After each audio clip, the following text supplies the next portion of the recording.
Chers concitoyens, dans le cadre du confinement qu'il nous faut respecter, j'avais à cœur de commémorer le 8 mai 2020 en respectant les nouvelles règles qui s'imposent à nous depuis le 17 mars. J'ai souhaité partager ce moment de recueillement avec vous.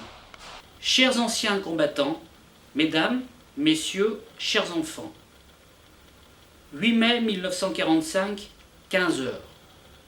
Sur les ondes, la voix du général de Gaulle s'élève. La guerre est gagnée. Voici la victoire. C'est la victoire des Nations Unies et c'est la victoire de la France. Honneur à notre peuple que des épreuves terribles n'ont pu réduire ni fléchir. Les cloches des églises dans toutes les communes de France en cette journée du 8 mai carillonnent. La ferveur s'empare de la rue.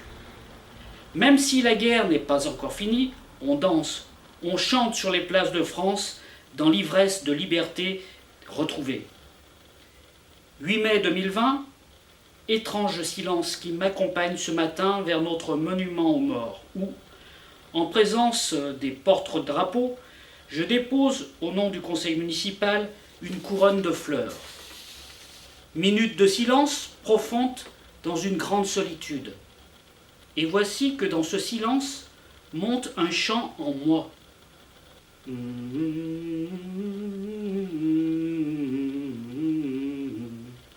Ami, entends-tu les cris sourds du pays qu'on enchaîne? Ohé, partisans, ouvriers et paysans, c'est l'alarme. Ce soir, l'ennemi connaîtra le prix du sang et des larmes. Le chant des partisans, l'hymne de la résistance française. 75 ans nous séparent des femmes, des hommes, qui se sont battus, avec un courage hors du commun, et qui n'ont pas plié l'échine, qui n'ont jamais renoncé à leurs idéaux malgré la torture, la faim, les combats sanglants. Rappelons-nous de leurs sacrifices, leurs souffrances, pour défendre les valeurs de notre République et de la liberté. Printemps 1945, l'Allemagne nazie est vaincue. Aujourd'hui, rendons hommage à tous ces combattants qui, dans les moments les plus sombres de notre histoire, ont combattu la barbarie, les idéologies violentes et racistes qui ont refusé de vivre en dictature. Leurs précieux témoignages nous invitent à redoubler d'efforts pour veiller à préserver les valeurs républicaines en les transmettant aux jeunes générations. Il est de notre devoir de les accompagner dans la connaissance et la compréhension de cette période de notre histoire. Connaître et comprendre les mécanismes qui ont pu conduire à la barbarie, à la négation de la vie au nom d'une idéologie violente et raciste. Connaître et comprendre les ressorts des forces politiques qui ont permis de lutter contre l'occupant et le pouvoir de Vichy. Connaître et comprendre comment des femmes et des hommes si différents ont pu se rassembler pour résister et s'unir dans le même combat. Connaître et comprendre enfin les origines profondes qui ont mené au plus violent conflit que le monde ait jamais connu. Il nous faut revenir à la guerre de 14 pour en rechercher les causes. La Grande Guerre fut un règlement de compte entre puissances qui ne dissimulaient guère leur convoitise. La France ne voulait pas seulement la revanche sur le désastre de 1870 et la perte de l'Alsace-Lorraine, qui s'en est suivie, mais souhaitait asseoir encore plus son empire colonial. Les autres pays européens, l'Allemagne, l'Autriche, la Russie, l'Angleterre, l'Italie, affichaient également des revendications territoriales. À la veille du conflit, tous les nationalismes sont exacerbés. Peu de voix s'élèvent contre la guerre qui s'annonce en cette fin de printemps. Rares sont les politiques qui tenteront d'arrêter la mécanique fatale, comme Jean Jaurès, qui paiera de sa vie son engagement pacifiste. Le 12 juin 1913, il écrit « Si Chauvin de France et Chauvin d'Allemagne réussissaient à jeter les deux nations l'une contre l'autre, la guerre s'accompagnerait de violences sauvages qui souilleraient pour des générations le regard et la mémoire des hommes. Elle remuerait tous les bas-fonds de l'âme humaine et une vase sanglante monterait dans les cœurs et dans les yeux. Juillet 1914, la ahurissante boucherie des tranchées commence. Elle ne s'achèvera que 4 ans plus tard, laissant le pays exsangue pleurer ses morts. Le 28 juin 1919, à Versailles, le traité de paix met fin à cette guerre en désignant l'Allemagne comme unique responsable de ce conflit. Un sentiment d'humiliation fait son chemin en Allemagne. Dans les années 20, outre-Rhin, une grave crise économique s'installe. Le ressentiment nationaliste s'exacerbe et trouve un écho dans le programme d'un nouveau parti, créé en 1920, par un homme jusqu'alors inconnu, Adolf Hitler. Un premier coup d'État manqué, en novembre 1923, va le conduire en prison. C'est pendant les 13 mois de son incarcération qu'il écrira son programme, le tristement célèbre Mein Kampf, Mon combat. L'inflation galopante des prix, le krach de Wall Street en 1929, l'effondrement de l'activité industrielle et le chômage qui en découle vont être exploités par Hitler.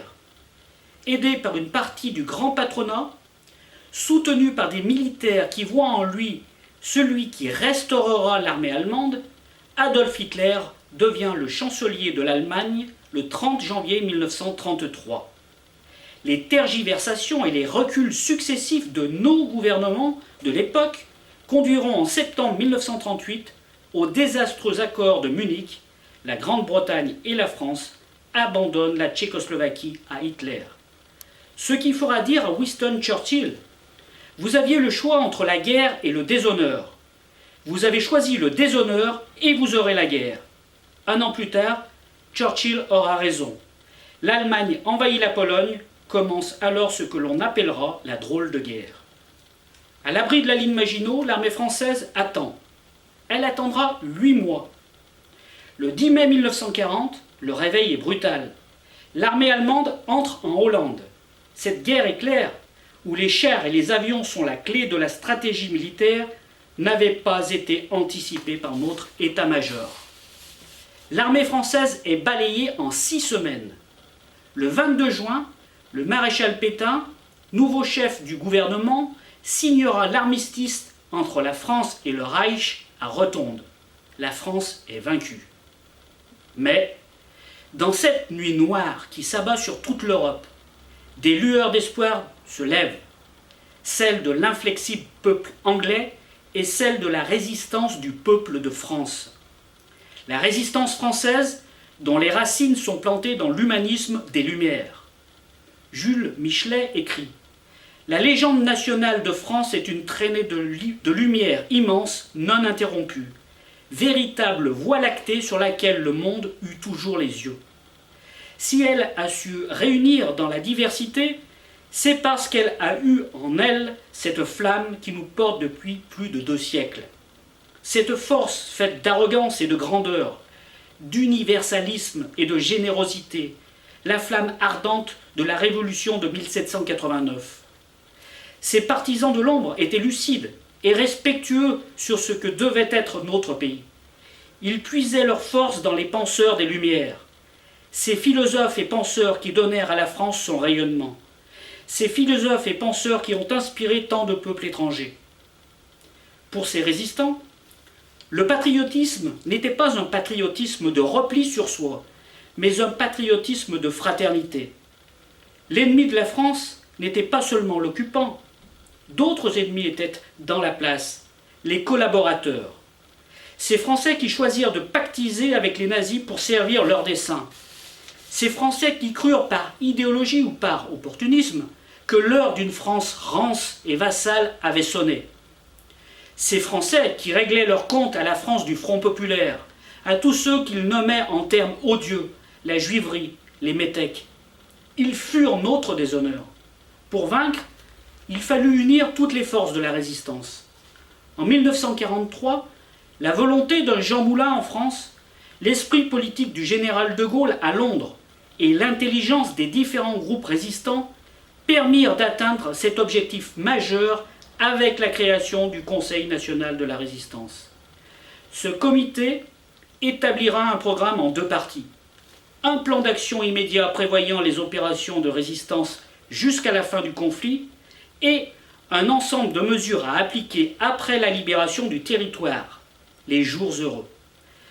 Ce plan répondait à la volonté d'aller vers un ordre social plus juste, plus démocratique, en rupture avec les années d'occupation et dans le droit fil du Front populaire. Des mesures politiques, bien sûr, y étaient inscrites, comme le rétablissement de la démocratie, du suffrage universel et de la liberté de la presse. Des mesures économiques et financières, inspirées par l'instauration d'une véritable démocratie économique et sociale, complétaient les mesures politiques. Parmi les grands changements, s'ensuivront les nationalisations de 1945-1946 dans les domaines bancaires, de l'énergie, des assurances, et enfin, des mesures sociales vont donner à tous ceux de nouveaux moyens d'existence, rétablissement d'un syndicalisme indépendant, augmentation juste des salaires, sécurité sociale visant à assurer à tous l'accès aux soins. Les idéaux de cette aventure collective, solidaire et humaine, se sont érodés au fil du temps face aux orientations qui ont été celles des organismes internationaux, le GATT, l'OMC, le FMI, l'OCDE, la BCE, depuis la fin des années 1960, sous la poussée de dirigeants comme Ronald Reagan et Margaret Thatcher. Ces politiques ont contribué à détricoter méthodiquement nos acquis sociaux et à miner nos sociétés de partage. La mondialisation heureuse, promise par ce capitalisme débridé, n'a d'heureux que le nom. Les crises financières, écologiques, sanitaires se succèdent, et les peuples payent, souffrent, et la haine monte dans les cœurs, dans les pensées, et se concrétise souvent au quotidien dans des actions violentes. Le fascisme n'est pas le contraire de la démocratie, mais son évolution par temps de crise, écrira Bertolt Brecht. Aux crises sociales s'ajoutent désormais les crises environnementales. L'épidémie qui nous frappe est un signe révélateur de la faiblesse et de l'incohérence d'un système économique mondialisé. Il est urgent de nous questionner sur cette mécanique infernale qui nous entraîne vers le pire. Faut-il subir pareil séisme tel celui qui nous frappe en ces jours pour nous interroger, nous investir, nous engager ? Travaillons à faire émerger et mettre en place des solutions démocratiques respectueuses des hommes et de notre environnement. La période que nous traversons n'est pas une guerre comme au plus haut niveau de l'État on nous l'a déclaré. Ce n'est pas une fatalité non plus. Elle nous interroge et nous enjoint de déterminer ensemble dans quel monde nous voulons vivre demain. Elle nous alerte sur l'avenir de la planète, de l'humanité. Nous voyons maintenant que l'abîme de l'histoire est assez grand pour tout le monde. Nous sentons qu'une civilisation a la même fragilité qu'une vie, écrit Paul Valéry.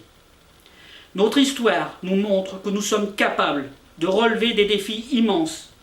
Nous pouvons au moins essayer. Soyons les dignes héritiers des femmes et des hommes qui ont su garder espoir et nous ont montré le chemin, il y a 75 ans, en portant haut les valeurs républicaines, pacifiques, démocratiques et universelles, afin de permettre à tous les peuples de vivre dignement sur notre planète, afin de bâtir un futur à visage humain. Et pour concrétiser une autre vision du monde, faisons nôtre la phrase de Victor Hugo. Savoir penser, rêver, tout est là. Vive la République, vive la France.